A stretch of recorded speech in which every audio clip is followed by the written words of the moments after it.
Eating the Sheikah slate. This is possible. You can also eat the paraglider. Actually, you can eat any item in the game. Key items, armors, weapons, it doesn't matter. All of them can be devoured by Link. Of course, this sounds impossible. The only items that can be eaten are meals and certain materials, but a glitch was found that allows Link to devour all his belongings. No longer are we forced to just keep items sitting in the inventory. Permanent items are not so permanent anymore. The invalid star glitch is the first step in being able to eat any item. In order to understand this glitch, you must first understand inventory slot transfer, or IST. IST manipulates the M count in the game to transfer items through saves and corrupt them. M count is the number of item slots that the game thinks are being used in the inventory. You can offset the M count by breaking slots. By removing an item from your inventory in 2 ways at once, the game will lower the M count by 2, even though it was one item you got rid of. This creates an offset of 1. You can keep doing this to increase the offset. What this means is that it offsets the item furthest to the right so that when you reload a save, it will transfer that item because it isn't removed. When a save is reloaded, the first M count slots in the inventory are removed, starting from the left. Normally, this is every slot. However, offsetting the M count will make it skip some at the end. Each slot broken after makes the offset cover the next item slots being used to the left of the previous one. This is how we are able to duplicate and corrupt items. But what happens if you transfer an item into your inventory before you unlock the tab for that item? If you didn't know, each item tab in Breath of the Wild gets unlocked once you pick up an item. When you first start a new game, there are no tabs. Once you pick up the Sheikah slate, only the key items tab will appear. Same thing goes for an item in the other tabs. Most tabs are necessary or useful to have, but the armor tab is almost useless in speedruns. So you create enough offset to cover an armor piece and reload a save where the armor tab has not been unlocked yet. Normally when a tab is undiscovered, it will just be skipped when you go through the inventory. Here, the tab isn't discovered, but the armor is still there hidden away. This is why that tab isn't discovered, but we can still go on it. You may also notice the cursor is on the side of the screen on a different tab than the armor one. This is important for invalid star.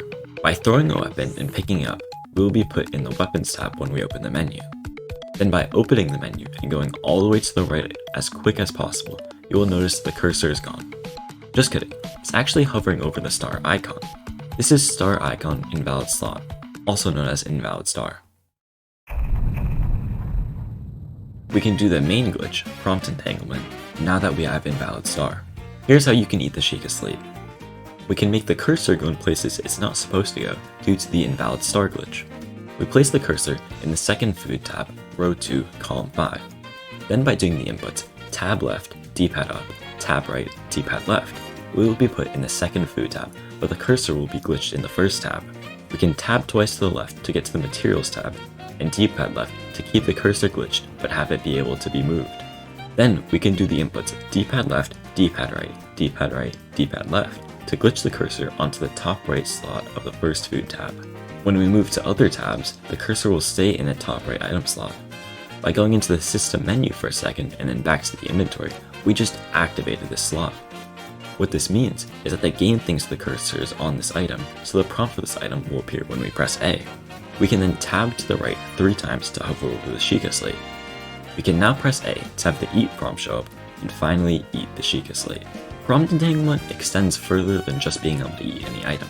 You can actually entangle any prompt, which results in some unique and surprising outcomes. Entangling the material prompt will allow us to be able to hold any item.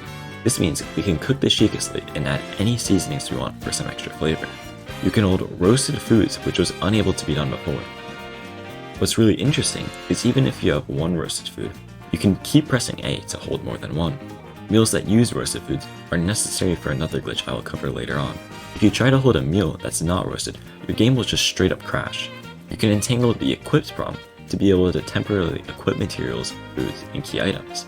This doesn't do anything, but it's just cool to see the items highlighted blue. Something interesting that we have learned from prompt entanglement is that certain prompts share properties. The equip prompt and enable prompt will both equip and enable items. The drop prompt can be used to replace the hold prompt, and vice versa. You may have seen speedruns where they get hundreds of fairies and thousands of arrows. This is by using a subset of IST known as direct inventory corruption. By offsetting the visible inventory in the game data, we can transfer values of one item to another. Usually, we transfer the durability of a weapon to the value of berries and arrows. You may also have seen bows that can shoot 10 shots at once and do over 100 damage per shot. That uses the same principle as corruption. The only difference is that we go backwards now. Instead of transferring from a weapon to a material or food, we do the opposite. We convert the cook data of a meal to the weapon data of a weapon. There's no durability value for meals, so what gets transferred then?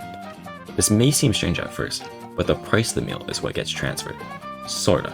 The price of the meal in the game is stored in binary. Wait, I know that's a scary coding word for people like me that understand nothing about coding, but I promise this will make sense.